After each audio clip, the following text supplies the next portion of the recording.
Cloud 9000.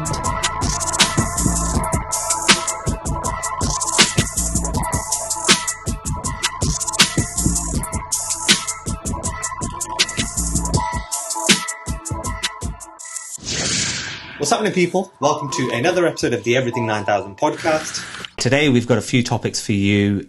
Firstly, do you know what, this one? I saw this, I think it was yesterday, and I was disappointed, like very disappointed. This is the US Army.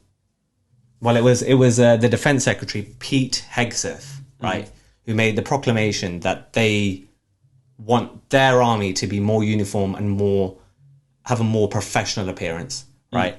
So they announced a strict new grooming policy that effectively bans most kinds of beards, allowing exceptions only for elite special forces.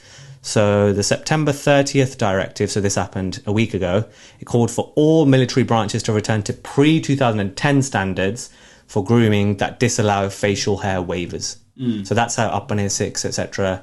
Well, not even just Sikhs, Muslims, Jews, troops with skin conditions, all sorts of people, since 2010 have been applying for that facial hair waiver, right? Now, that news came out and it struck a particular chord with me, given that my family's been in the army, Indian army. It's disappointing because firstly, this sort of war on wokeness within the army is nothing new.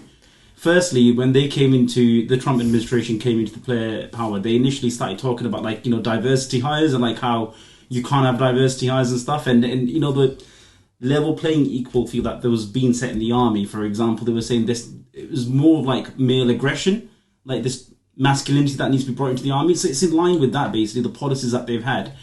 This is no surprise, essentially, saying that everybody needs to cut their beards and so on and have this strong male type of or a professional type of image as an army going forward. Because firstly, you got to remember, army isn't just white people in America. Army is made up of different ethnic backgrounds, people from all walks of life, for example, people that do keep beards, for religious reasons, for medical reasons, for example, as well. And then these rights, to have the beard, it's not been something that's come easy. They've had to go through courts, case after case, to actually get the rights to have a beard. So all of a sudden now you're there representing your country, you're feeling proud of your country, right?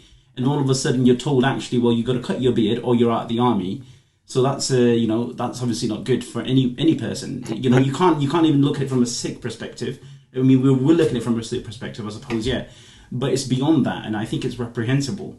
You're alienating your own army. You're actually demoralizing your own troops, really. Yeah, North American Punjabi Association, they said asking a Sikh soldier to shave his beard is the same as asking him to give up his religion. So there's a clear conflict between faith and career. Well, what else Pete Hegseth said, he said, if you want a beard, join the special forces, if not shave. That's quite strong. And I thought the era of unprofessional appearance is over. No more beardos. Yeah. So you're a beardo, mate. Right, okay. Right. I'm a beardo. It's just ridiculous. You can't have, a defense secretary coming out with this. But what you get when you vote for it, if you're going to vote for mediocrity, you're going to get mediocrity back. And I bet a lot of those people in the army would have voted for the Trump administration as well. So, I'm not blaming them, although I am blaming any Trump voters. But this is what happens when you put mediocrity in charge. This is what you're going to get in return. What were you expecting? Ground bacon rules. I think that's a different conversation, because you can blame Democrats as much as Republicans, because why did Biden not step aside? There's that whole discussion. They left 100 days, for the new candidate, this, that and the other. So that's a whole separate conversation. You can't keep going back to that. It's what we have now. Let's see what that is. Yeah. And obviously next time vote again, see if that makes a change. I'm just making the point that you're going to get mediocrity if you're going to put the buffoon in charge. What I think is interesting, right, I read on it, and in the Indian army as well, it's only Sikhs that are allowed to have beard and long hair. Yeah, I don't understand. What is this? Well, I obviously know nothing about the army, but I don't understand why is it so big about having short hair, buzz cuts and beard. So I think being in the army, it's like you wake up at 3:30 a.m. Yeah, you're gonna go for your run with your rifle on your back. You're gonna set your bed. You're gonna shave your beard. These are sort of unwritten, I wouldn't say laws, but the unwritten sort of these norms. That's it in the army, man. Do you know what I mean? So I think this is more like traditions, more to speak. But yeah, in the Indian army, there's exceptions for like Sikhs and everything. Obviously, Sikhs form such a huge part of the Indian army. And so you see them in beards and turbans. They don't have to wear helmets either. Usually, they would just wear their turban normally, won't they? As well? Yeah. So I think was it in 2016 the first turban Sikh was allowed in the U.S. Army? Yeah, I think it. I remember that being news at the time. Yeah. But imagine all these people that have joined the army now all of a sudden face a choice where they either cut their beard, and Sikhs that do keep the beard and do feel strongly about having hair. Obviously, as you said, it's almost like asking to forgo their religion and their faith. Yeah. So, you're here left with a choice whether you're going to carry on with your career in the army, representing your country, right? Or you choose your faith. And I think people in these cases will always certainly choose faith. You know what? If you feel that strongly about it, either because you wouldn't have put a fight to get those rights anyway in the first place. So I don't know if he mentioned any like religious, but I doubt that the Trump administration gives a shit about religious sentiments or freedom of religion. Didn't mention anything about religion. Yeah, I don't think it will be an exception. The thing is, right, I actually Googled it. I was quite interested. I was quite surprised that the estimated number of turbaned and, Bagwale, Dariwale Sikh in the US Army, it's only around 100. Mm-hmm. So, obviously, we're quite, sentimental about it. But there is the other point. It doesn't affect a huge amount of people. I haven't got the exact person. It affects. I think it needs to be considered. It's not about how many numbers it affects. I don't think you can trivialize it by saying, well, it's only 100 people that got to consider it. It's more than that. It's about what about people who want to join. People that want to join. Exactly. Where are you leaving them? And do you know what? Do you know what's contradictory? What about tattoos? Exactly. Yeah, tattoos is another big thing as well. Are they really professional? Is that professional? I don't think they are at all. Like when you think about an office setting, they're not deemed professional. Yeah, they're not really, are they? Maybe if you're an army man, it's more badass to have a tattoo. I suppose, but then do army people have a lot of tattoos? They tend to do, don't they? I suppose. I don't know. But I'm pretty sure it is a culture of tattoos and stuff in the army. I'm sure there is. But I guess you will have like purists in there who will say like no tattoos and stuff anyway. But I suppose a lot of them will have tattoos. That's crazy. This is 100. Do you know what? This is 100% going to cause conflict now because I saw your response to it in the chat earlier. But I'm down. I don't give a shit now. The Green Party came out with, you know what? For me, just when you think the political scene can't get worse, right? You think maybe there's an outlet. Oh, do you know what? I don't give a shit about my vote. I can't be asked for Labour Conservative. So the Green Party now anyway. I can't be asked for Labour Conservative or defo not reform or I can't be asked for Lib Dems or Blase. Charles Green Party at least is good for the environment. That was the card I was going to play. Maybe that's been taken out of my deck today, right? Because they've come out with a new policy. Right, and that policy is essentially, although a spokesperson from an MP from the Green Party came out today, it's saying that this is not an abolishment of the landlords. This policy is right. Now we'll discuss that. I'm actually really down to discuss this with you, yeah, because you think that clearly, but I don't know why. But okay, fine. So the news is the Green Party has committed itself to phasing out private landlords from the housing system. A motion passed. Called for the party to seek effective abolition. Yeah, just what I said. So basically, what the rule would be is, say you're a landlord, you got a house, you want to get rid. Your first course of action is you need to propose that sale to your tenant, right? And what the stupid part of this is that the rents that the tenant has paid is deducted from the price. So that eats away at your profit. That doesn't make sense to me at all. That's fucking stupid. Right. Second, so let's say now that tenant cannot afford to buy your property. Then there's a second step. You need to sell to the council.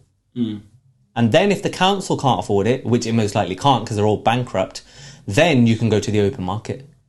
What kind of policy is this? Go on, tell me how that makes sense to you. I knew it triggered you differently. Yeah. What's wrong? I think if you're talking about nationalising housing, essentially here, right? Right. We're talking about affordable housing. There is two sides of the argument here. I understand, obviously, private property. You have a right to accumulate property and so on. I completely understand that. But if you look at the reverse side of that, the outcome of that is essentially what you're having is a growing housing crisis.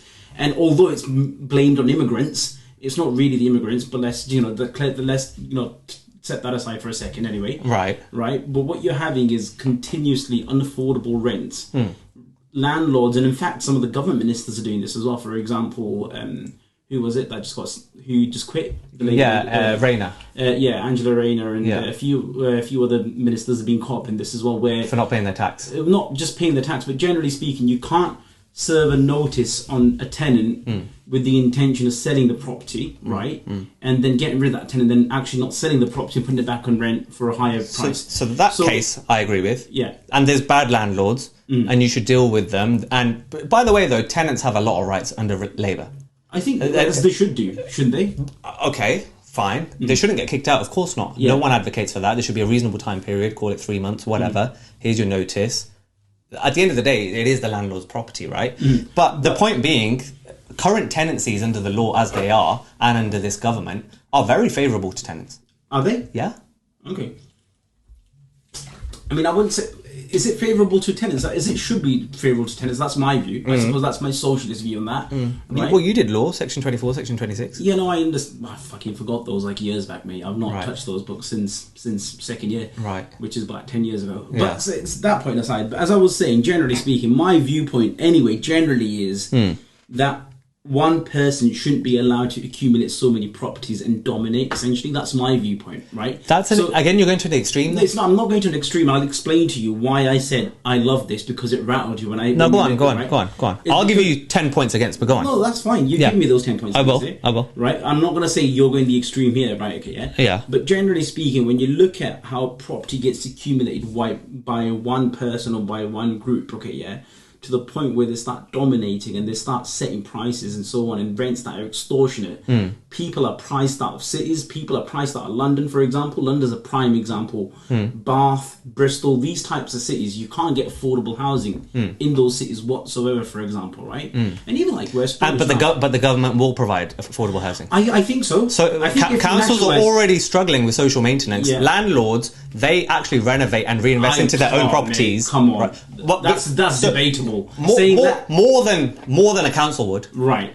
I don't know about I think that's fair to say. But I think the amount of reports you see of landlords just being shit and ignoring, and people having mold problems all the time. I think cases like that come to the news because they're not as common as landlords that reinvest in their property. I don't know. I think there's cases that don't come into view. I think landlords appreciate that it is their property, and when something needs dealing with, they do deal with it.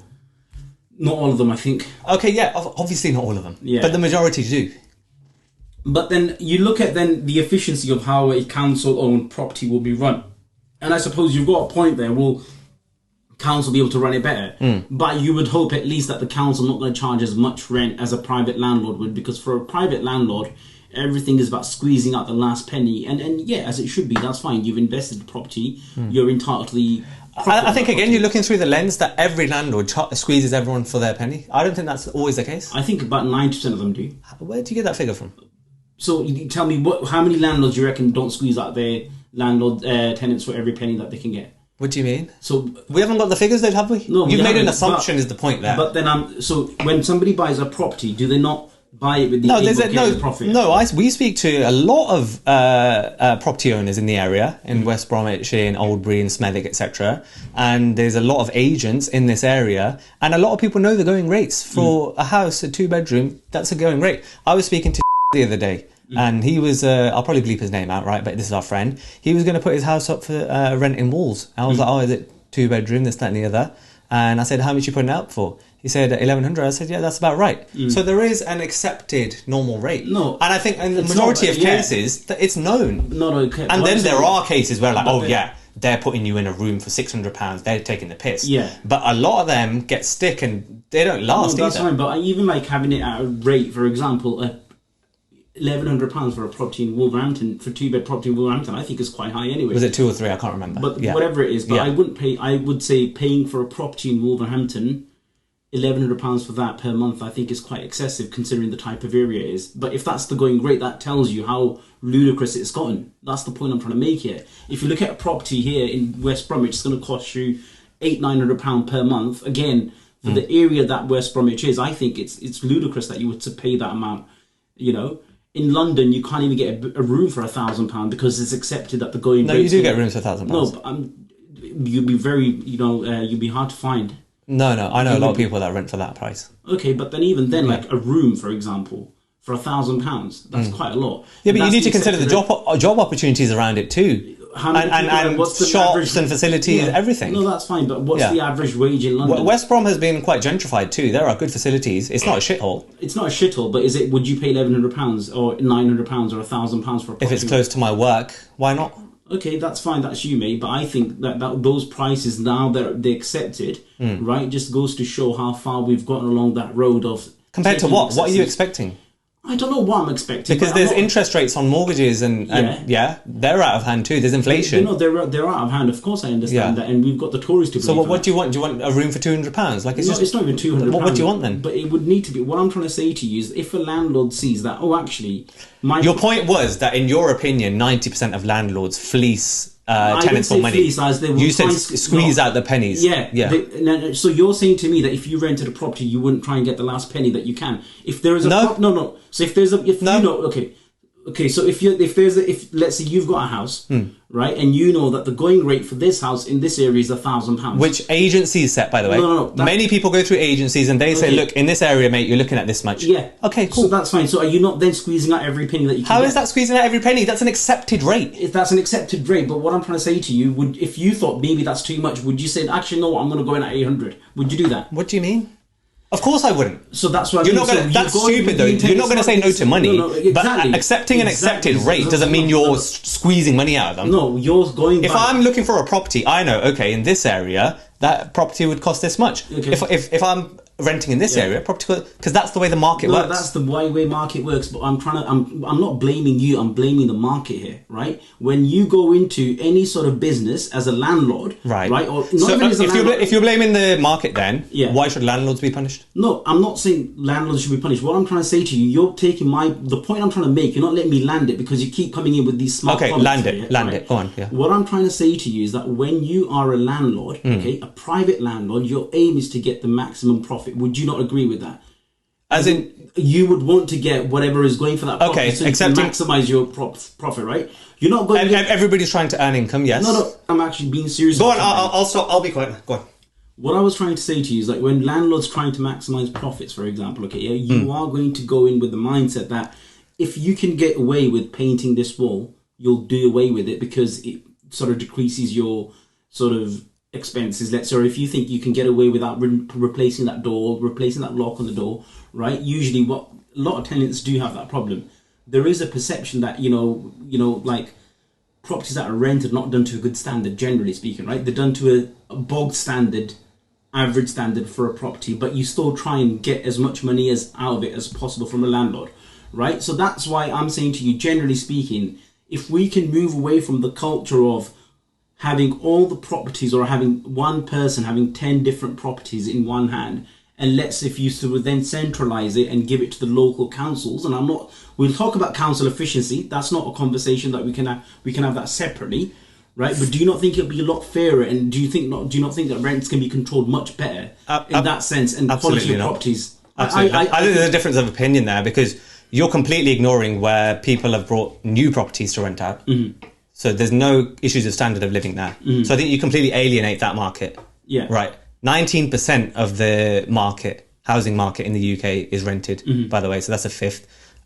I haven't got the exact figure, but a lot of them would also be new properties. So that kind of invalidates your point about there being a living standard. I think what you do is you try to pull at the emotions. Like, I'm living in a shithole, I'm paying the most money, this landlord's trying to squeeze every penny out of me. That's not the case in every system. There's a tenancy market, right, which is quite a normal accepted practice. Let's try to remove emotion out of this. There's a landlord and tenant market. I'll give you a point now, right?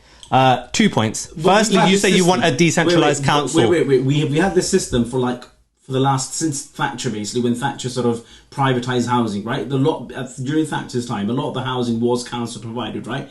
And she allowed people to buy housing, and she sort of then privatized housing, generally speaking. Ever since then, we've always continuously had a housing crisis. That's all you ever hear about, housing crises. Do you not think it's then time to change the system? everything that we've seen in this country, and let me make this point, everything that we've seen privatized in this country has gone to shit because of the privatization. So I'm generally... So you want to give it back to politicians to make the decision? Not politicians. What you want to do... Councils are led by politicians. No, of course, but it's also a collective, isn't it, where people put in together. And we're talking about efficiency. How do people put in together? As in, like, if you had a... Into a council's decision?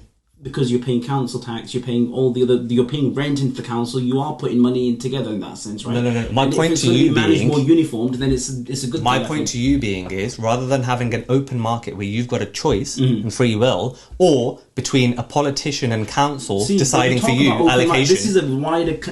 This is a wider conversation you're touching on capitalism, having open markets, which is good in a way. Open market is very good, but you also got to realise that open markets sometimes leads to this undesired effect of one person gathering all wealth, whereas then you see a continuous gap of the rich getting richer and the poor getting poorer. That's a wider conversation that we will need to get onto. And that's a wider implication I'm looking at here, and that's why I think if we were to perhaps nationalise housing or nationalise certain aspects of this country, for example, we've got NHS, but if you nationalise trains as well, hopefully that would drive down the prices. If hopefully it would make even efficiency. Let's stick to rented. Let's stick to housing for now. Right, there was state-run housing system in the USSR and it failed because the USSR failed itself. Right, so I'm not saying let's be a communist country, mate. You can't use USSR as one. Why not? Because you can't. Because it's an example of a state-run housing system. No, so I can use an example. No, but it's the USSR finishing. You can't say that's like me saying, well, but council housing is also poorly managed as of now in the UK. Of course it is, and that's where you would look at the efficiency, and that's how you would then come up with saying, like, how can we run this efficiently? Also, so what you're blaming is the politicians here. I'm saying to you, this why is would I trust them? No, you shouldn't, obviously. But why would I trust the private landlord? Because what? What do you mean? As a tenant, you mean? Yeah. Why would I trust the private landlord? I think what you're doing is, in a lot of the points that you've made, you're talking about, right? Oh, the person that's accumulated a lot of properties. What about the person, right, that's worked all their life to have one or two properties? What about them? No, I understand that sentiment, and I completely do. And that is a much more common situation than the person that you're talking about. Is it a much more common situation? Yeah. I don't know. It's just maths, isn't it? Is it maths? There's more people with less properties than people that have all the properties. That's just common sense. I wouldn't say it's common sense. I wouldn't say it's as common as you think it is. You will find Amrit, let's just agree on something quite basic here as a principle. I thought we would agree on a quite basic principle that every landlord wants to maximise the profit. But you obviously weren't going for that. No, I agree that they want to maximise profit. I don't agree with your statement that they're trying to squeeze every penny. But because you're painting a different picture there. But then squeezing every penny and maximising profit, is that the same thing? No. I think it's no, it's not, because the sentiment and the connotations around squeezing them is that the landlord has the power here and the tenant has the power here. Yeah, generally, which is not the case. No, because a lot of tenants go into laws. Mate, if it wasn't for the laws that we did, it would be that case. There's a lot of tenants that do not want to mortgage. They want to rent, right? They're not being forced into this situation. They don't go into the situation being the pauper with 2 pennies. Oh, here you go, my sir. That's not the situation that you're trying to paint here, right? In any event, you want the state to acquire private stock, right? Private houses from landlords, right? Councils. That will cost hundreds of billions. Where's that money coming from? Again, so when we're talking about these things, will the council actually end up buying them? I think not a lot of the times, right? Okay, yeah. Number one, because councils then actually paying out millions of pounds to landlords anyway. For example, housing, right? When you think about when council provided properties, people get universal credit. People that can't afford rents and stuff, councils are already paying those people rents anyway, right? So there's already money that's going in there. So if councils can acquire those properties, then obviously the money they're spending on rents would obviously be much, much less in that sense. If anything, it'd be money paid into them. I suppose it'd be really difficult to work, obviously, because you'll have a council property being rented out to somebody owned by the council, but the council are paying the rent. So it wouldn't make entire sense, right? Okay, yeah. So I don't think, obviously, the workability of it would need to be looked at, and I've not looked at the workability of it at all. It doesn't sound workable. No, it doesn't sound workable now because we haven't considered how it would work. But generally, I think the whole notion as housing owned by nationalised housing, I think as a concept is great. What if the councils raise their prices? Well, then the council. Do governments not do this? No, of course governments do it, but then hopefully they would do it in line with inflation. No, hopefully, again, you're hoping. No, exactly. But Right. you're saying that you're hoping that a landlord won't put up the price by 200%, right? Because it wouldn't be in their interest. Just as a council, it wouldn't be in their interest. But normally when you have contracts, right? This is commercial contracts and not residential contracts, right? But a commercial contract has a rent review every 3 to 5 years, right? And it normally says that's in keeping with market values. Yeah. So what you've just said there, for them to increase the budget. No, wait, let me finish my point. For you to just drop a little snooty comment there, oh, you don't want them to rise it by 200%. That's not legal. No, it's not legal. So it's not applicable. So why are you talking crap? Why do landlords do this? Then why do landlords serve tenants notices to leave and then put the property back on rent for about £200-300 more per month? They do that. That's a common practice. £200-300 more a month isn't 200%. No, it's not. It's not 200%. It's a rise. Because market prices do rise. So what you're saying, what your question was, what if the councils then also put it up? And they will. They will. If they put it up in line with the inflation, and if they put it up in line with the market values. So then what's the difference? The difference is at least you would hope to have more protections from a council. Mate, I pay £400 to the council a month for my house. They collect the bins every 2 weeks. Yeah. What the fuck is that?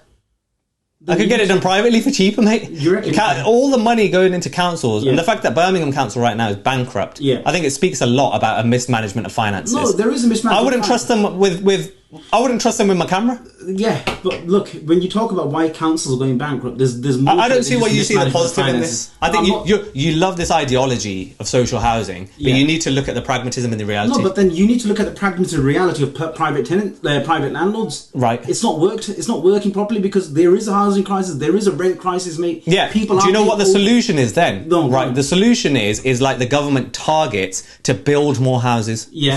So why the government should be putting resources there? What they know. They are trying to put resources. Building houses, mate, is different to this scheme here. So then here. who would own those houses if they're going to build houses? Are you going to give it back to the private landlords? What do you mean? So when a government builds houses, you're saying the solution is for the government to build houses, yeah? Yeah. Right? Yeah. So who would own those houses in that case then? What would you say? Well, no, the issue, obviously, alongside all of this is that there's low wage growth. Okay. Again, this is down to the government. Yeah. Right? And again, it's down to austerity and all of this inflation. Exactly. So why don't you focus on actually helping people rather than focusing on, let's abolish landlords? Okay, but then, that's not dealing with the root cause, is it? So if you had extra money in your pocket, you wouldn't be complaining about the landlord's rent. What do you mean? If we've talked about this on a previous pod, where back in the day, if you're 30, you're and you're on a 30,000 salary with 2 kids and a wife that isn't earning, that was sufficient. You can't now. Yeah, you can't. Right? And the point is that there's low wage growth, right? Again. Yeah. So you need to deal with issues like that. So what you're saying and is the supply and housing, which the government. So what you're saying to me is that obviously it's not just the landlords here, right? Okay. Of course. And I agree with that sentiment. So what you were trading me for going too deep into it, thinking about the wider implications of having, for example, one person on 100 houses compared to one person owning one. Because that's an extreme. No, it's not an extreme. But what you're saying is also now you're saying a wider conversation. Why are the government focusing on landlords? Why aren't they trying to sort the economy out by growing wages, by growing economy? Which is their job. Then how would you go about tackling that? It's a question for the people that are employed to do this. Exactly. Yeah. So what you're asking me is but if you're asking me what those employed people, their policy, what they've come up with, in my eyes, is a load of bollocks. Okay, that's it. In your eyes, it is, but in other people's, it's not. In my eyes, I don't think as a concept. I think the workability of it will need discussing. Will need, you'd obviously need to. I think it's a shame for the people, right? Say people like your mum, who's worked endless night shifts, or not even night shifts, work shifts, right? To be able to save up to buy one house, come when she wants to sell it, say if tomorrow, you've got some kids, you need more space, right? You need to buy a bigger house, you want to get rid of that rented property, and then she's got 2 more hoops to jump through. In that first, you need to go to your tenant and sell it to them and lose out on the profit. Doesn't rent that property, she lives in it herself. If she did, right? Okay. Say the current property is rented, you've moved into another house, right? But then you've had kids, you want to get another house. In order to get that other house and to cope with the mortgage, right? Because the variable rates jump to, 9%. On 100k, that 9% is £900. 200k, very standard mortgage. People get 300k mortgage, right? You're looking at 2-3 grand a month there on that property. You want to get rid of that rented property to not only afford with the rent that you'll have on your mortgage payments, you want some of the capital to invest into that bigger house, right? Which should be your mum's right, by the way. She's worked her life in order to do this. But for her to then sell that property through 2 more hoops, one to the tenant at a discounted price, removing all the rents they've paid, fucking ridiculous in my opinion. And then number 2, to deal with the council, right? And then it's already such a delayed process. You can't sell a house like this, by the way. You know this. You're a solicitor. If you want to get rid of a house today, house deals fall through all the time for X amount of number of reasons. To add 2 more hoops to that, in my opinion, for the people like us that work day in, day out, to try and have an escape, to try and have a property that gives you the extra £500 income a month, I think it's ridiculous. Okay. Oh, that's fine. I agree with that. But what you want to do is focus on these super rich Apple, Starbucks and that. None of these policies give a shit about any of that, because if they really want to, they can go tax them Apple and Starbucks. But they don't do that. What they do is scrounge people like me and you. Okay. Do you need some Barney, mate? I think it's just shame that you're on the other side of this and you can't see this argument. Because you make yourself up to be this, person for the working class, but you actually don't see the reality of how people don't have properties rented out, mate. Working class. Or the middle class then. Okay. Yeah. So the middle class. Say working class and then. Okay, the middle class. All right. Okay. Yeah. You make yourself out to be for the working and middle class. Yeah. So you're saying the working class would never hope to be the middle class? Isn't that the point? Yeah, of course it is. So then why are you differentiating between middle class and working class? But then, where does it lead to? How do you become middle class? You're saying to me that if you're going to say to everybody have multiple properties, that's great for one person, but then it doesn't work. Who's talking about multiple? Okay. Who's talking about multiple? All right, okay. Again, you're talking about that thing. I'm talking about 1 or 2 properties. Okay, sure. No, love though. You tried. Love though. Love though, yeah. Yeah, love. This, a week ago, was crazy. I couldn't believe what I was hearing on the radio, right? But the UK NHS dropped an article, right, saying that, well, it was posted on the NHS's genomics, it must be genomics, education programme, and it was titled, "Should the UK government ban first cousin marriages?" Now, this article was actually criticised quite heavily and then straight away removed. Because it was pro first cousin marriages, and it was saying that there are certain health benefits to it. Was it pro cousin marriage? Yeah. I thought it was the opposite. No, it was pro it, and that's why it was criticised and removed, because conservatives were like, what the fuck? Conservatives were like, what the fuck? Yeah. Because conservatives don't agree with first cousin marriages. Okay. I'm not saying we do. I know, we are definitely... Conservatives would, but okay. They would? Yeah, I thought conservatives would be like, yeah, of course. But never mind. That's going with historically. I see what you're saying now. I get where you're coming at. Yeah. Well, yeah, historically, because the Queen, the royal King family, Henry VIII married Catherine Howard. I mean, all the European 1500s, mate. The European royal family are just related. They're all cousins with one another. For example, royal family makes sense. Yeah, because they want to keep it in the blood and whatnot. Yeah. But I'm talking about the normal folk. Yeah. So that's what I'm saying. When you said the conservatives were like up in arms about it, that surprised me. That has. Yeah, no, I hear that, but I'm also surprised about the NHS coming out in pro. I didn't obviously read that report. Well, it got taken down. I don't think anyone got the chance to read it. Yeah, but I'm surprised by that. What is your take on cousin marriages anyway? Generally speaking, because it's been linked with a lot. Hilarious. It's a joke. Like when we watch comedy shows, and when we went to that comedy show, right, the Arabs and Asian one, a lot of the Pakistani comics use it as, it's like the low-hanging fruit. It's like it's a joke. It's a known cultural joke. So that's one point aside, but taking it more seriously, what's first cousin marriages?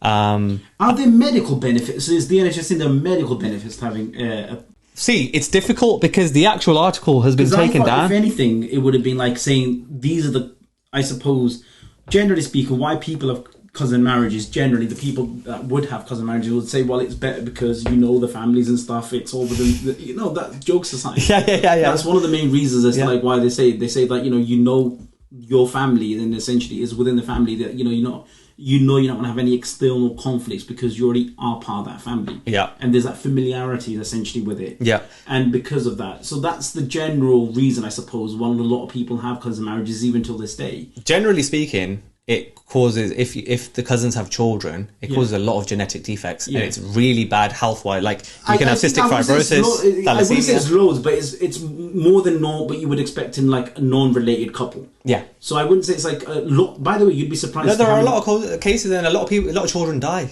No, they do, but I wouldn't say like it's a given of every cousin marriage. It's like very rare, even within cousin marriage, in the grand scheme of things. Okay, yeah. it's a rare condition that children would have. Nah, I think it's more common than you think. I think it's less common than you think, because generally speaking, there are health complications. Obviously, you know, it's obviously more than what a non-related couple would have, but it's still not so much that you would think it's a health problem. Huge. I think the point to make for cousin marriages is that what if they don't want a child? Well, how would that make a difference? Because then there's no seemingly, medical problems. Yeah, I suppose, yeah. But then I personally think... I just want to make clear at this point that I am married not to my cousin and Amrit is married not to his cousin. Right. Despite what, I can just see the clips going out and I think... No, but generally speaking, I think people should be left to the devices, I think this is a type of... So you're pro-choice? As in, I think you should be left to your own devices. I think if government tries to get involved in personal aspects of your life and trying to dictate what I'll be honest, I think it's a bit weird. No, like looking at your cousin like that, I think that's sus, bro. No, look, from my perspective, culturally, I would view my cousin as a sibling, right? Okay, yeah? You view everyone as your sister. Right.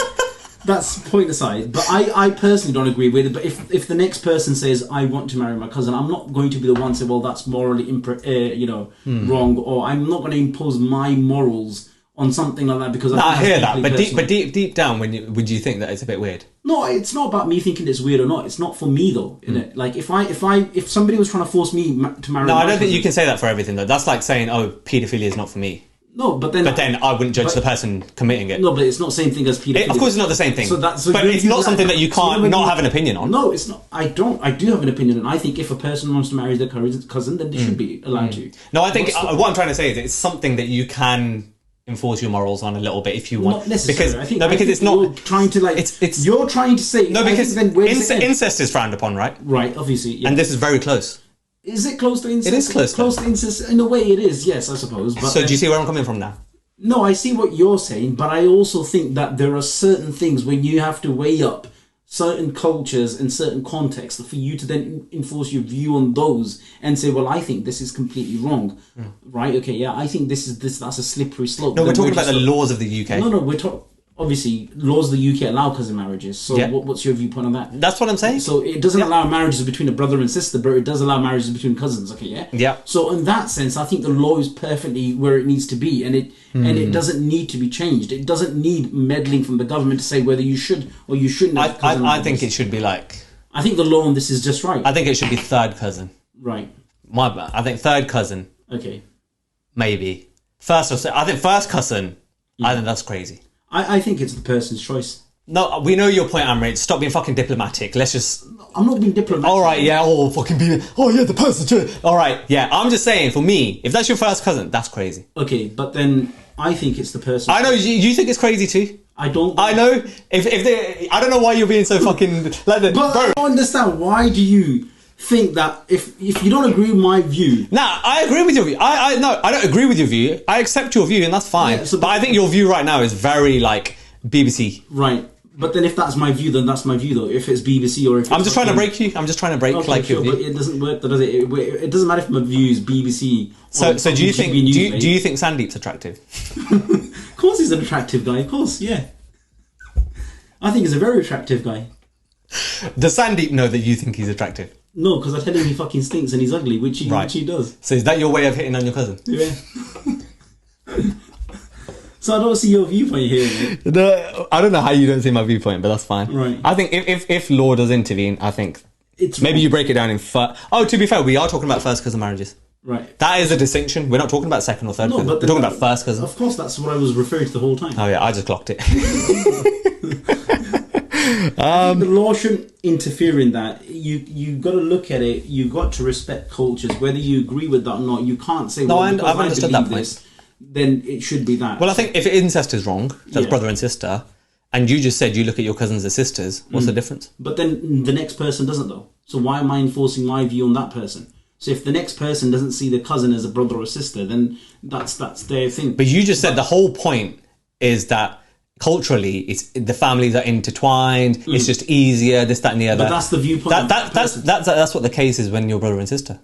But then again, it's different, isn't it? Like when you're a brother and sister. How's it different? Because of course it's different. Because there's literally just the same chromosomes, the same DNA that you would have with your... So you're saying the difference that you stand with here is medical, not cultural? Of course. And cultural and medical. How cultural then? Cultural, in some cultures, it's expected you to marry your cousin, all right? Okay, yeah? Or it's normal to marry your cousin. So why should, just because that's not your culture, why are you trying to enforce that on other cultures? If it's medically not wrong, for example... Okay, why don't you agree with it? Because I have always viewed, in my culture, the way I've been brought up, I've always viewed my cousins, first cousins, to be my siblings, like as brothers or sisters. What's wrong with that? Why can't you marry him? Well, then, if you want to, then of course you can marry him, but I don't. Right. Okay, fair enough.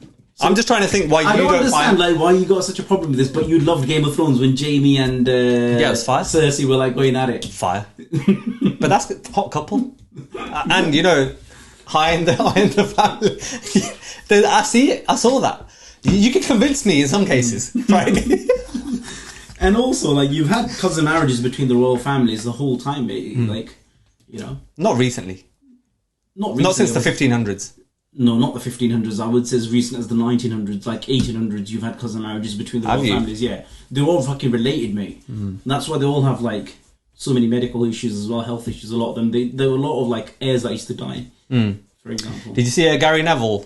He's walking down the street. Yeah, mate. You loved it. I think Gary Neville's a legend, man. Like you literally, that video went in your wank bag. It was right there. Yeah, right there, mate. I knew it. I knew you would just be foaming at that video. I know. Foaming at the mouth. Mate. Foaming at the mouth? No, I was creaming myself, mate. Right. Foaming at the mouth would be like if I'm fucking looking at a Farage video. Right. Oh, okay. Oh, did I use the phrase wrong? Yeah. Foaming at the mouth means when you're pissed off. Yeah. I thought foaming, salivating is like, oh. No. Hold on, let me check that. Foaming at the mouth is like you're fucking angry, mate, that you're about to like go off. You fucking... Foaming, hold on, now, fair play, look. Oh yeah, it does. Fair play. Fair play. Cambridge Dictionary. Hello. To be extremely angry. My name is Aman and I grew up in England. I speak English. That's fine, I speak better Hindi than you. And Punjabi. You're not in fucking India, are you, mate? You fucking speak English, you do. Did you want to wear it? Make England great again. But, yeah, Gary Neville. Loved it, mate. Loved it. What he said, he re-urged people to think what patriotism means. Exactly. He said, we're divided by angry, middle-aged white men. 100%. Couldn't have put it... You know what? Gaza might be one of ours. What? Gaza. Mate. He might be one of ours. He is. You know what? There are two people that I love in this country that I think represent minorities. Not just minorities, but represent what it means to be actual British values and what it means to be British and also embrace everything, right? More than other minorities do, in fact. That is Jeremy Corbyn and Gary Neville. I would follow them everywhere with my eyes closed. Two people I respect. Did you see Jeremy Corbyn's tweet the other day? No, I did, yeah. Talking about digital IDs and how that needs to be stopped. Yeah. What did you make of that tweet from him? Well, I think that's fine if that's how he feels. Then, but I'm not as strong about it as him, right? But I'm also. I thought you just said you'd follow him to the ends of the earth. No, I would. I would still follow him, but that doesn't mean Okay. That's fine. I just thought I'd understand where you're at with that then. Okay. Talking of Gary Neville, do you know what? There's a couple of other things recently that have highlighted some social good. One of them, did you see that Niko video that went viral? Oh, the racist march. Yeah, I've seen like 15-10 minutes of it. What do you think? Yeah, I think it was brilliant. The way he did. Brilliant. Honestly, I watched all of it. What he did was saying, you know how all of those people went on those marches saying, well, I'm not racist. Yeah. You know, I'm not here because of racism. It's because I think this needs protection. Yeah. But really, when he got chatting to them, you know, when they thought the cameras are away, they came up with all the racist stuff. They came out with the true colours. This is exactly, mate. So, you know, all these people, all these Apane, all of these fucking minorities thinking, oh, well, I'm there, you know, with these people, you know, putting up the flag and stuff, saying we're not racist, mate. They're all fucking racist. They're saying we're targeting illegal immigration, but really it's any person who's brown or black that they can't stand, right? Regardless of their nationality, regardless of their status. To be fair, you probably didn't get to that part of the video. There were a couple of people when Niko went up to them, trolling them, saying, oh, I don't like the blacks, don't like these people, this, that and the other. They actually turned around and said, no, mate, we don't agree with that. Yeah. So there were some good good people. I don't know. Yeah, I'm not gonna judge them. Like, but they weren't racist, and they were quite nice, and they confronted him and said, you shouldn't be saying that stuff. But commenting on that video, I thought it was one of the best YouTube videos of all time. Yeah, he does do like niche stuff, doesn't he? He does go out there, and he reminds me a little bit of, not entirely, but Louis Theroux. You know, he puts himself in those uncomfortable positions. That's Ross Kemp. No, Louis Theroux. You're on about Lewis, yeah. Louis Theroux. Do you? I know who Louis Theroux is, the documentary guy. Yeah. Yeah. So what? I've not watched Ross Kemp or anything. Ross Kemp's the guy that goes in prisons and shit. Yeah. Yeah, but that's not really the same thing though. That's a dangerous situation. But my man goes into like the fucking Scientologists, the KKK. Yeah. You know, Louis Theroux, that type of video. Yeah. And I think Niko is honing on to that type of content. Niko's the ultimate troller. He's the ultimate troller, but he's also getting at really serious nitty gritty stuff that I think a lot of YouTubers don't. So credit to him, man. He does more work than, like, you know, a lot of big pages and you know, organisations do. But we're talking of that, the BBC Panorama released a police documentary. Did you hear about that? I've heard about it. I've not watched it yet. I need to watch it. I watched bits of it. It was quite bad. Well, yeah, but racism, misogyny, but we know that exactly. So saying it, I saw an article on somewhere. I saw, you know, when it broke on Instagram, I saw it and it said like secret hidden culture, and I couldn't help but leaving a comment like, who said it was secret hidden culture? It's never been secret or hidden. It's been boiling over the surface the whole time, mate. The Met, fucking hell, the Met are the worst, aren't they? There's a lot of rotten apples in that police force, and all of them tend to be, a lot of the time... I read a stat, 90% of the police force is white. Now, that shouldn't surprise me, but it did surprise me. Yeah, that's a bit crazy, to be fair. Because, you know, how many of them vote reform? Yeah. It's true. 90%, that's quite a lot, to be fair. That's a lot, man. We should have been going into the police, you know, changing it from within. Okay, I would like now, right, please try not to have a biased conversation. I will grill you on Liverpool, but don't talk about United, right? Don't flip it back. Just genuinely try to explain this and be reasonable about this conversation here now, yeah? So first of all, Wirtz 009. Yeah, that's fine, but he's got an assist, mate, so it's not a 009, is it? He does have an assist. He doesn't. He does have an assist. If he has an assist, will you take that comment? He had an assist in the Community Shield. Is that an assist? That's not the Premier League. Oh, is it? It's not the Premier... No, that's 10 games then. We're not talking about the Community Shield. That's not the Premier League. He's 009, mate. Google it. And when you've Googled it, let me know, because I know I'm right. So you just want to cancel out the game that he hasn't played? What do you mean? So you just want to cancel out the game that he has... You mean the pre-season game? It's not... Community Shield is a pre-season game. Amrit, jokes are okay. Look, see, dude, just it's see, not a competitive game. See, this is what I said. This is what I said. Amrit, this is what I'm saying, man. Amrit, this is what I'm saying. No, but see, we blast Arteta for saying a Community Shield is a trophy, right? When it's not a fucking trophy. You know it's not a fucking trophy. Of course, it's a trophy. You would never, Amrit. See, be reasonable now. Don't be delusional about it. Is that game a competitive game? Amrit, it's not. Nobody gives a fuck, man. No, it's a different thing that nobody gives a fuck, but it's a competitive game. It's a pre-season game. No, but it's not a pre-season friendly, mate. It's not a pre-season friendly. Since the season has started... It's a competitive game. It's the first game of the season. The season has started. Okay, let's just talk about the Premier League. We're talking about the Premier League, right? He's 009. Right. What do you make of that? He hasn't played 9 games of the Premier League. He has. Well, that's a bit funny because they've only played 7 games so far. Right. Okay, add the Champions League in there. Right, oh, okay. Yeah. Okay, add the Champions League in. Let's not talk about the game that he has played and assisted. So he's not 009, is he, mate? Okay, in the Premier League he's 007. Oh, okay. Mr. James Bond, reporting for duty. What do you make of Wirtz? I think he's struggling at the moment to get in, but I've been watching the games. You can see the talent is there. Obviously, the team at the moment, because there've been so much changes, it's not settled, right? The team is it a team in transition? I saw Sky Sports reported, Liverpool's a team in transition. Team in transition. They just won the fucking league. Yeah. Right? Hold on. Let me finish. We've changed. Let me finish. They just won the league. They broke the British net spend record. They spent the most in a single transfer window. 456 million Great British pounds. Yeah. Right? They broke the British transfer record twice. Yeah. They've bought 6 players, right? A team in transition. So what does you're saying mean? A team in transition means a team that's going from a shit phase to a good phase. Right. Right. When Arteta came in, that team was trying to transition from 8th to 2nd first. Right. That's what you call transition. Not fucking first to second or first. That's not a transition. A transition also means when you have a lot of change in personnel. So when you talked about India transitioning from the likes of Sachin to Sehwag, right? You were talking about how that team transitioned seamlessly, right? So will you then say you're wrong to use that word transition? Because you've used that word before on that. When you talked about India team moving from like the likes of Sachin, from the likes of Sehwag, from the likes of Gautam Gambhir onto then like your Rohit Sharmas, your Shikhar Dhawans, Virat Kohlis and all that, right? Okay, yeah? Right. You talked about how that India team transitioned so seamlessly. Right. And the last time that you'd seen a team transition so seamlessly was a United team, for example, right? Okay, yeah? Fergie team, right?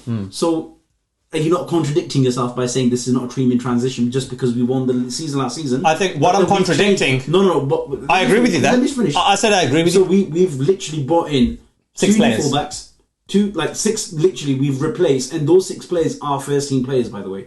At least 5 of them are. So we've replaced half the team. So would you not consider which 5 are first team players? So there's the 2 fullbacks, Kirkes and Frimpong, right? So we've lost. No, but Conor Bradley's playing. No, Conor Bradley's playing, but we're talking about transitioning. So it's not Frimpong then. No. Kirkes is your starting left back. So and Conor Bradley was your starting right back. No, not Conor really. Bradley had an absolute nightmare and was subbed off at half time. No, what I'm trying to say to you is like we've lost our first choice right back. We lost Trent, so we had to get Okay. So we're transitioning in that position. Okay, right? 2. That's 2. Okay, and then we've had the striker, obviously.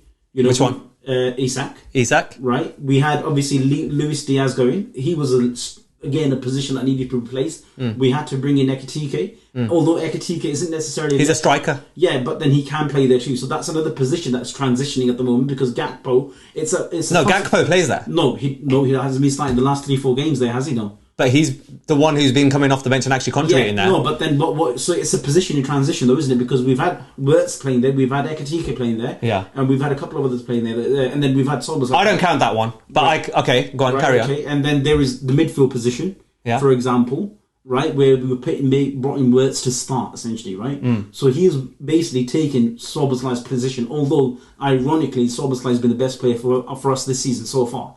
Generally speaking, you put him anywhere, he does well. What I disagree so it's a team with, in transition. Right, listen to me. That's what I don't like when Sky Sports etc. use the phrase team in transition. It's like we should cut them slack. Then nobody forced you to make. No. Amrit, can I speak? Go on. Can I speak? Nobody forced you to break the British transfer record twice. Nobody forced you to spend $500 million. Right. You're trying to add the sentiment to that. Oh, we need time for what? It's not about time. What I'm saying is this is a team in transition in the sense that this team. We've played well so far in the sense that may have not played the best. Okay. So when did it become acceptable for a player with a price tag of 112 million, was it, or 16 million for Wirtz, to be given time, man? Like that same time, United paid 90 million for Pogba. Right. 70 million for Sancho. Let me go there then. I said to you at the start of this conversation, try not to deflect to United because that's your recourse, rather than actually just focus on Wirtz. Right. One second. Let me finish there, man. Let me talk. I want to make Let me talk. You made the point. Let me rebut. Yeah. Okay. So what about when Pogba had 4 assists in a game against Man City and Graham Souness stood there? That's what I expect from a £90 million man. 80 million he was, by the way. Graham Souness is a sour man anyway. What do we expect from 112 million? Okay, but then what about the time given? 4 assists in one game. Asale got the fucking 009 jal bro. Right, okay. 009. But what about 0 goals, 0 assists? What about Caicedo? What about Enzo Fernandez? £100 million players. They didn't settle in straight away, did they? It's taken them a season. Right. They're doing well now, but were they doing well at the start of their careers at Chelsea? They weren't. Right? Are we talking about Chelsea or are we talking about Liverpool? No, we're talking about the players. We're talking about players who should be given time or not. Right. What I'm trying to tell you, this is a team in transition. Are Liverpool going to win the league then? I think they will. Right. I think they will. So how is it a team in transition then? Because it's a team in transition in the sense that we're trying to get... In that sense then. Okay. We're trying to get plain identity. In the sense that you spent £500 million and you've got more players on the bench. Yeah. And then in the sense that we're trying to get an identity of where we're going to play. Right. There are certain players that are... Canate looks fucked. He looks really bad. Fucking hell. He was off to Madrid for free, mate. They can fucking... We can pay them to take him off our hands. You know? He can, but I did read in a little article saying they've cooled off the interest. That doesn't surprise me. He can fuck off, mate. Jamie Carragher's ripping into him left, right, centre. Jamie has been terrible for the last 2 games. Jamie Carragher has also been very critical. He got bullied by Mateta differently. bullied by Mateta differently, man. Jamie Carragher's also been very critical of Slot, saying, and he challenged him quite early in the season, and he said that he's not quite got it right in terms of personnel and tactics. What do you think? At the moment, I think not quite, because again, as I said, it's about, for example, the way we played last season. Every player had a defined role. Every player knew exactly what they were doing. But because there's been an influx of players in the first... Yeah, but that was Klopp's team. No, it was Klopp's team. That was Klopp's team. That team could just do what they wanted. They didn't need a manager, man. That's like saying Messi, Xavi, Iniesta needed Pep. So you were criticising Klopp when Klopp was there, but all of a sudden now Klopp's gone. I wasn't criticising Klopp. I wasn't criticising Klopp. Okay, sure. No, I'll accept where I was wrong and said previous stuff like I did with the Sachin and Rohit stuff. I thought Klopp was a great manager. Right. But you never said it on fucking when he was there. You could. No, I can find a few episodes. I've said, you just can't see past the bias because you can't yourself. Right, okay, mate. What I'm trying to say to you is that you can't say that was Klopp's team, because that team never... It was Klopp's team. He won that Premier League with that team. Klopp didn't win that Premier League with that team. But it was Klopp's team. Yeah, of course it was Klopp's team. But because he didn't buy a single player. It was the exact same team Klopp left. Exactly. So imagine if Klopp couldn't win the team with the Premier League with that team, and then Slot wins it. That's even more impressive, if anything, mate. So if anything, Klopp said you can't win the league with this team, but this is the team here. Right. What's your thoughts on Mo Salah, by the way? I think, again, he's as I said, certain players last season had a defined role, knew what they were doing. Right now... Salah's on the right wing every game. No, he's on the right wing. His role's the same. But his role's not the same, because it's not the same, because we've got now other players that are as good as him in terms of scoring. For example, Isak, right? Okay, yeah? There's that responsibility shared now, in the sense that teams are going to be, like, players are going to be looking for Isak rather than Salah the whole time, like it was last season. And Salah is now also... Last season he had this thing where he didn't really have to track back. We had Gravenberch, we had like certain... The team set up for it to be defensive so that Salah doesn't have to track back. This season, the team's not been as defensively tight. There's not been a certain right back. Because Conor Bradley's been shit. No, Conor Bradley's been shit. It's not about being shit or anything, but it's about having essentially players. We had Gravenberch missing for the first couple of games, so that left a huge gap, right? We had McAllister not playing in this position either. I watched Salah versus Chelsea. He was atrocious. No, he was. He just didn't get a touch of the ball. No, and the touches he got, he was flinging them into the seventh stand. Yeah, he was bad. I think what's happened with Salah is I think he fought like death to get his big contract. I think it's there now. And don't get me wrong, I really rate Salah. And here again, here's an example of me saying, like Klopp, I really rate Salah. I think he's one of the best in the Prem ever, right? And I think he often gets snubbed in Ballon d'Or awards and just goes under the radar. His PR team's probably not as good. I think, you know, not to become too conspiracy theorist, but the fact that he is a Muslim, he probably does get some... but you know, there's just one Ballon d'Or though. Fair point. But in the past, I think there's been some repercussions there. I think his support of Palestine has put him in certain situations where he's not as favoured. I think that's fair to say, right? I think he's a great athlete who really demands a lot of himself, and I think, you know, he's said that he doesn't like hot countries. So had Saudi been a cool climate, I think he would have gone this summer for the money. He's got a Prem, he's got a Champions League. I think the only reason he's staying in Liverpool, he's treated like a king, right? He's got the bigger contract, which is what he wanted. He's happy. Fuck it. But I don't think he's going to perform to the levels that he has before. I think he won't, obviously, because his role within the team has changed. And he's getting older. He's getting older. And he's got the contract. He's got the contract, but that's not the only factor. The biggest factor is his role within the team has changed, and his importance within the team has also changed. He's been challenged to that role of the king now, essentially, with Isak coming in with such big money. And Isak's been shit. What's he done? One goal? Yeah, he's got a goal, yeah. But then at the moment, he also is coming from a position where he didn't have a pre-season. He's having his pre-season now. And also, again, he's in a team where it's all a bit muddled up. I think by Christmas, if we can click, then it's unstoppable. But really, I think the next 10 games are going to be instrumental to our season. If we can click and if we can get past all these issues that we're having at the moment, I think we'll be unstoppable with the players that we have. But obviously, when you get all the best players in the world that you can, the problem often is connectivity and like playing well. And it takes a bit of time. So, yeah, I still expect us to win the league. But if it doesn't happen this season, I think it'll be next season if we can get that team solidly down. Did you see my man? Harjas Singh, 314 runs. So he's on 239. Wasn't he on like with 3 overs to go? He was still on like two. That's what I just started. Yeah. 3 overs to go. He's on 239. Crazy to then get it almost 100 runs in the next 3 overs. Net. Fucking crazy. Well, it's 70 runs in 3 overs. Yeah. No, 60 runs in 3 overs. Yeah. 20 runs an over. It's not bad. That's not... But to be fair, in one of them overs, it was against a fast bowler, and he barely got... There was loads of dot balls. Yeah. So it was the spinners that he ended up getting the majority of them runs. And the last of it was that he's a left-handed batsman against like a left-handed spinner, I think. I heard him... He did an interview, right? And he talked about... He's got a proper... He's like us. He sounds like he's been brought up in that country. So he's proper Australian accent, right? It's in Australia, and he was interviewed by Brad Haddin. You know the podcast that those guys do. Yeah. Great podcast, cricket podcast. They interviewed Willow him. Talk. It must be that one. Yeah. Yeah, and they said, well, you know, where did that come from? Like, have you always had that sort of, you know, swagger about you? This, that, and the other. He talked about being Punjabi. He talked about being how we're like a warrior, brave warriors, and you know, he said I'm fearless. He said you can put me in any situation, and I feel like I can just handle it. It's a fair play, man. Fair play to the guy. Right, brilliant. That's like the highest score in a one day. 300, bro. Teams get 300 and feel like they've accomplished something. Number one that was so far was Rohit Sharma with like 264. Yeah. It's crazy as well. But that's an ODI as well. That's obviously international level. Yeah.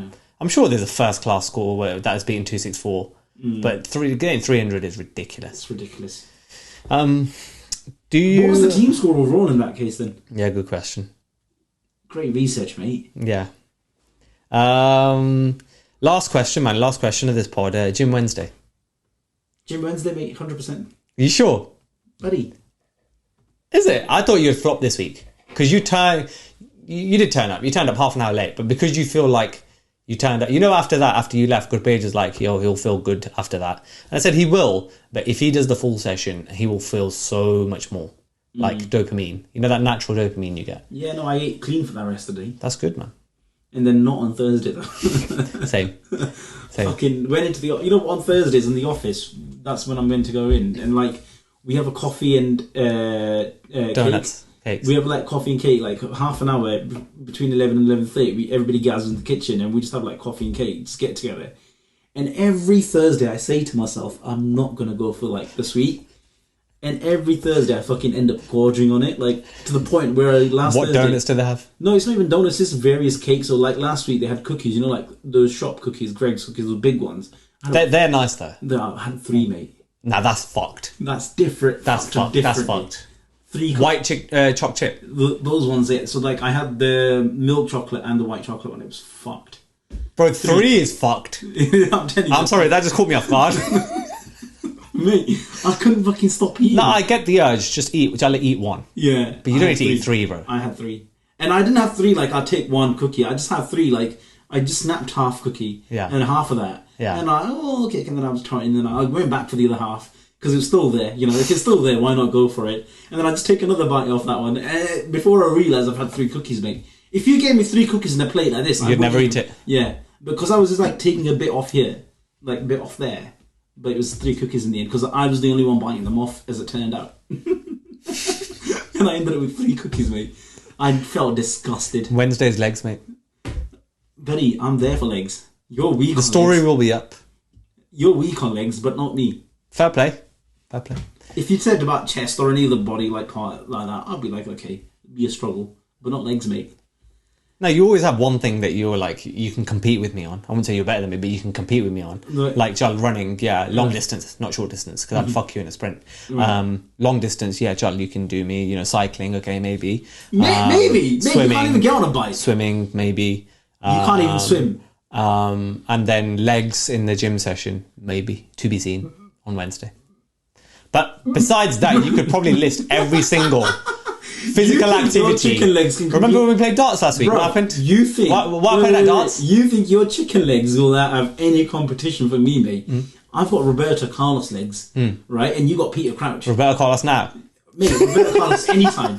Roberto Carlos now in his 50s, yeah? Yeah, and you're Peter Crouch, mate. Peter Crouch legs. Peter Crouch, professional top, mate? Yeah. Yeah, and he's got a banging podcast. Yeah, of course he has. But my legs are Roberto Carlos and your legs are Peter Crouch, so don't fuck with me on legs, mate. Right. Don't be giving it a large here. Yeah. We've worked out legs before. Do you remember when we played darts last week? Yeah, I do. How was that experience? Brilliant, mate. I've got a video to prove what happened. I've got. We played a game called Around the World, which I showed you, and you absolutely got. It was the first time I played darts. You got gassed when you learned that game. Yeah. I know you got that gassed. You bought a dartboard set for £60. Yeah. You didn't even buy just a little £1 dartboard and nothing. Why just did to you buy test it out because it's cheap, mate. Right. And social dartboards, mate. Yeah. You should be getting the social housing dartboards, right? You shouldn't be getting £60. Why are you hoarding all the best material? Like, who do you think you are? Do you think you're a landlord, mate? Okay, but why are you asking for links to it, though? Why are you asking for links then, though? Huh? Why are you asking for links? Did you send the link? No, because I think I'm a landlord cunt. Right, okay. Right, but I don't know why you're moving like a landlord. You need to move. Bro, why are you trying to scrounge off the facilities here, bro? Listen, why is it every time I buy something, you look at it and you feel inspired by it, then you ask me for a link every time? Right. That's what happened for like the last 5 major purchases. What purchases? The darts board, number 1. Yep. The uni oven, number 2. Okay, fair. 2. Yeah. the fryer thing.